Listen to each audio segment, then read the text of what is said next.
तालिबान से खफा हुए कॉमरेड चचा जान, आतंकियों की ईंट से ईंट बजाने का ऐलान। अपना पाला सांप ही रूस को डसने को तैयार। पीएम मोदी का मंत्र बना पुतिन का तारणहार। दोस्तों, अफगानिस्तान को जहन्नुम में तब्दील करने वाला तालिबान और उसे पालने वाले उसके पाकिस्तानी अब्बाजान और रूसी चचा जान, दोनों के पीछे अब आफत बनकर पड़ गया है ये शैतान। दोस्तों, रूस को सूझ नहीं रहा कि वो सांप छछुंदर वाली हालात से निकले तो निकले कैसे। ना तो उससे तालिबानी छछुंदर निगलते बन रहा है और ना ही उगलते। ऐसे में उसे पीएम मोदी की बात याद आ रही है। इधर टीम मोदी भी अफगानिस्तान का तख्ता पलट करने वाले तालिबान का तख्ता पलट करने की गोटियां बिछा चुका है और इसका जरिया बनाया गया है रूस को। बिल्कुल ठीक सुन रहे हैं दोस्तों, ये पूरा खेल क्या है। टीम मोदी इस बार तालिबान का गेम बजाने की कौन सी गोटियां बिछा चुकी है और उसके इस खेल में तालिबान को शह और मात देने के लिए 20 अक्टूबर की तारीख क्यों बेहद जरूरी है। इन सभी सवालों का जवाब मैं आपको देने वाला हूं, तो आप बने रहिए मेरे साथ और वीडियो बिना स्किप किए देखिए और अपना रेस्पॉन्स मुझे कमेंट में जरूर बताइए। दोस्तों, पहले मैं आपको दिखाता हूं सिक्के का एक पहलू, जिसमें आपको लगेगा कि लगता है कि तालिबान को वैश्विक बिरादरी आज नहीं तो कल मान्यता देने ही वाली है। दरअसल अफगानिस्तान में हुए सत्ता परिवर्तन के बाद से ही दुनिया के कई मुल्क अफगानिस्तान के हालात के साथ साथ तालमेल बिठाने के लिए कूटनीतिक प्रयास तेज कर चुके हैं। दोस्तों, अफगानिस्तान पर तालिबान का कब्जा होने के बाद से ही भारत समेत ज्यादातर देशों ने वहां अपने दूतावास को बंद कर दिया और अपने अफसरों और कर्मचारियों को बाहर निकाल लिया। भारत ने पूरी दुनिया से तालिबानी आतंकियों की सरकार पर मुहर ना लगाने का आह्वान किया था, लेकिन रूस उन चुनिंदा देशों में से था जिसने ना तो अफगानिस्तान में अपने दूतावास बंद किए और ना ही रूस तालिबान सरकार को लेकर चिंतित दिखाई दिया। और तो और अब रूस तालिबान को मॉस्को आने के लिए आमंत्रित कर रहा है। ऐसे में जबकि पूरी दुनिया मोदी के उसी मंत्र को जाप रही है जिसमें उन्होंने तालिबानी आतंकी सरकार को मान्यता ना देने की अपील की थी, तो फिर भारत का दोस्त रहा रूस क्यों तालिबान के साथ प्यार की पींगे बढ़ा रहा है। हमें यकीन है कि यह सवाल आपके जहन में भी जरूर उठ रहा होगा। दरअसल दोस्तों, हमारे सूत्र बताते हैं कि इसके पीछे तालिबान को ठिकाने लगाने की भारत के प्रधानमंत्री मोदी और उसकी टीम की पुख्ता प्लानिंग है। दोस्तों, ये प्लानिंग क्या है इसके बारे में मैं तफसील से आपको बताने वाला हूं, लेकिन उससे पहले आपको बता देता हूं तालिबान को मॉस्को ने क्यों बुलावा भेजा है और तालिबान के प्लान आतंकवाद वाले इस पूरे घटनाक्रम में 20 अक्टूबर की तारीख क्यों बेहद जरूरी बन चुकी है। दरअसल दोस्तों, अफगानिस्तान के लिए रूसी राष्ट्रपति व्लादिमीर पुतिन के विशेष दूत जमीर कोबुलोव ने इसकी पुष्टि कर दी है और तालिबान की मीटिंग 20 अक्टूबर को बुला ली गई है। लेकिन इसके पीछे की प्लानिंग किया है ये बेहद सीक्रेट है। हालांकि जो चर्चाएं प्लॉट की जा रही हैं वो ये हैं कि रूस 20 अक्टूबर को मॉस्को में अफगानिस्तान पर अंतरराष्ट्रीय वार्ता के लिए तालिबान को आमंत्रित करने जा रहा है। आपको बता दें कि इससे पहले मॉस्को में अफगानिस्तान मसले पर इंटरनेशनल कॉन्फ्रेंस बुलाई गई थी। इसमें रूस, अमेरिका, चीन और पाकिस्तान शामिल थे, लेकिन भारत शामिल नहीं था। मगर दोस्तों, मीटिंग का एजेंडा मोदी का सेट किया हुआ बताया जा रहा था, क्योंकि मीटिंग के बाद तालिबान को अफगानिस्तान में मारकाट नहीं मचाने के लिए साफ तौर पर 2 टूक शब्दों में कह दिया गया था, वो भी बिना किसी लाग लपेट के। और इसके बाद तो मोदी के मंत्र के मुताबिक पुतिन को फिर से तालिबान को 20 अक्टूबर को उसकी चूड़ी टाइट करने के लिए बुलाना पड़ गया है। तालिबान का काम तमाम करने का यह चक्रव्यूह टीम मोदी का ही रचा हुआ बताया जा रहा है। अफगानिस्तान में जब से तालिबानी आतंकियों का राज आया है, तब से वहां के हालात दिन दुने और रात चौगुने खस्ता हाल होते जा रहे हैं। IMF यानी इंटरनेशनल मॉनिटरी फंड और यूएन के आकलन के मुताबिक हालात नहीं सुधरे तो साल 2022 तक अफगानिस्तान की 97% आबादी गरीबी रेखा के नीचे पहुंच जाएगी, दोस्तों, जिसका मतलब है कि वहां के 97% लोगों को एक वक्त का खाना भी नसीब होना मुश्किल हो जाएगा। इसके अलावा भी कुछ ऐसी रिपोर्ट्स हैं जिनमें दावा किया गया है कि अफगानिस्तानी लोगों को अपने घरों का सामान बेचकर खाना खरीदने जैसी मुश्किल हालात भी झेलने पड़ सकते हैं, और इसका इकलौता कारण है तालिबानी आतंकवादी। अफगान लोगों की इन्हीं मुश्किलों को खत्म करने के लिए दुनिया के कई देश अफगान लोगों की आर्थिक मदद भी कर रहे हैं। इसके लिए यूएन वर्ल्ड फूड प्रोग्राम ने $1,10,000 की मदद कैश के सहारे की थी। इसके अलावा अफगानिस्तान की इकोनॉमी में जान फूंकने के लिए 2 अप्रोच पर भी काम चलाया जा रहा है।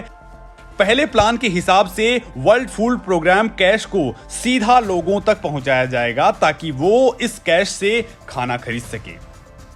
ये सभी भी छोटे स्तर पर हो रहा है और इसे अफगानिस्तान में बड़े स्केल पर करने की तैयारी है। दोस्तों, इसके अलावा दूसरे प्लान के तहत यूएन बैंक में सीधे कैश पहुंचाएगा।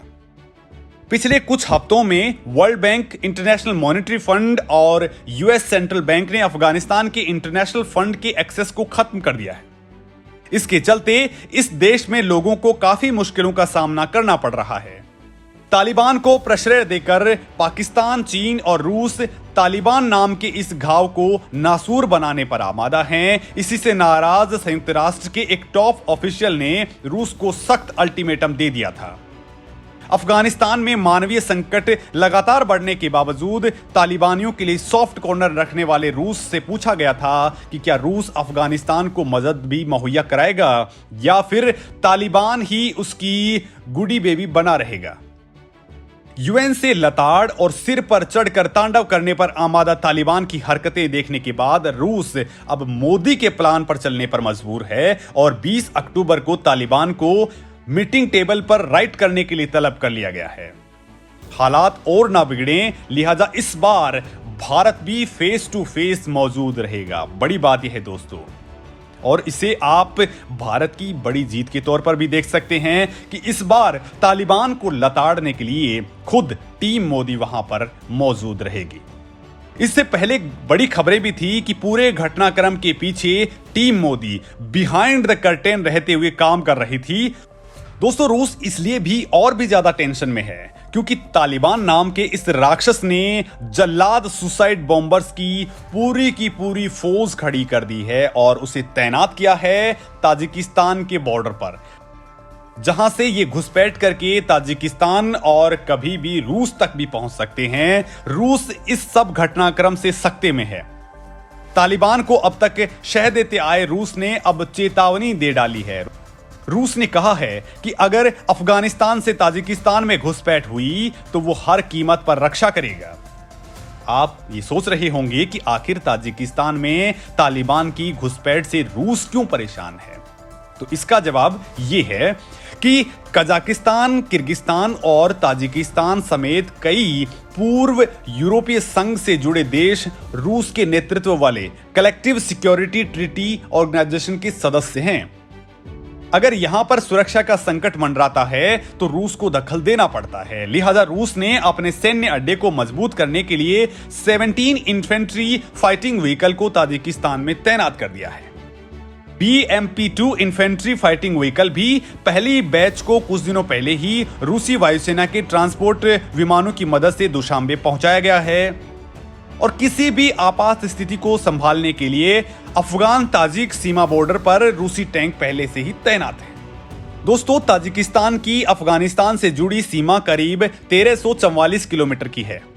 इसमें से ज्यादातर पहाड़ी सीमा है जिस पर निगरानी करना बेहद मुश्किल है। ताजिकिस्तान ने इस इलाके के लिए हजारों की तादाद में सैनिकों को तैनात कर दिया है। ताजिक अफगानिस्तान में दूसरा सबसे बड़ा जातीय समूह है। इस समूह की आबादी ताजिकिस्तान की सीमा के नजदीक सबसे ज्यादा है। रूस की चिंता इस बात को लेकर भी है क्योंकि पश्तून बहुल तालिबान ने एक विशेष ताजिक आतंकवादी समूह के साथ गठबंधन किया है। यह ताजिक आतंकवादी समूह इस समय ताजिकिस्तान में घुसपैठ की फिराक में है। और दोस्तों, इसके साथ अगर तालिबान की सुसाइड बॉम्बर्स की फौज भी मिल जाती है तो फिर ये भयानक खून खराबा मचा सकते हैं। उधर तालिबान के लिए कांटे बोने का काम ISIS खुरासान ने भी ले लिया है। इसके खिलाफ तालिबान काउंटर अटैक करता रहा है। दोस्तों इसी का नतीजा अफगानिस्तान के उत्तरी प्रांत कुंदूज में सामने आया है। यहां एक शिया मस्जिद को टारगेट करके एक आत्मघाती हमला किया गया जिसमें 50 लोगों की मौत हो चुकी है, जबकि हमले में 100 से ज्यादा लोग घायल हुए हैं। हालांकि माना जा रहा है कि इस विस्फोट के पीछे अफगानिस्तान में सक्रिय ISIS खुरासान गुट का हाथ हो सकता है। माना जा रहा है कि तालिबान इस विरोधी गुट को टारगेट करने की आड़ में तालिबानी सुसाइडल बॉम्बर्स ताजिकिस्तान में भी गड़बड़ पैदा कर सकते हैं।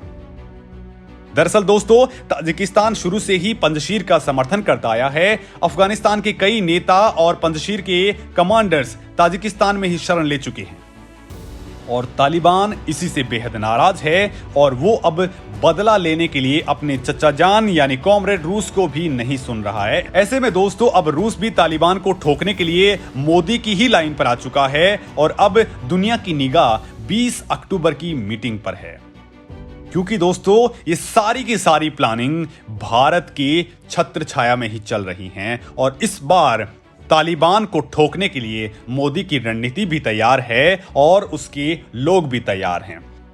भारत पंजशीर को सपोर्ट लगातार जारी रखे हुए है और इस वक्त भारत का अयानी एयरबेस पूरी तरह से एक्टिवेट है, क्योंकि किसी भी वक्त ये भारत के काम आ सकता है। दोस्तों आप क्या सोचते हैं तालिबान के भविष्य और मोदी के चक्रव्यूह के बारे में? आपको क्या लगता है कि तालिबान दुनिया के लिए खतरा है? आप अपनी राय और विचार मुझे कमेंट सेक्शन के जरिए जरूर शेयर करें और वीडियो अगर आप अच्छा लगा हो तो लाइक जरूर करिए। धन्यवाद।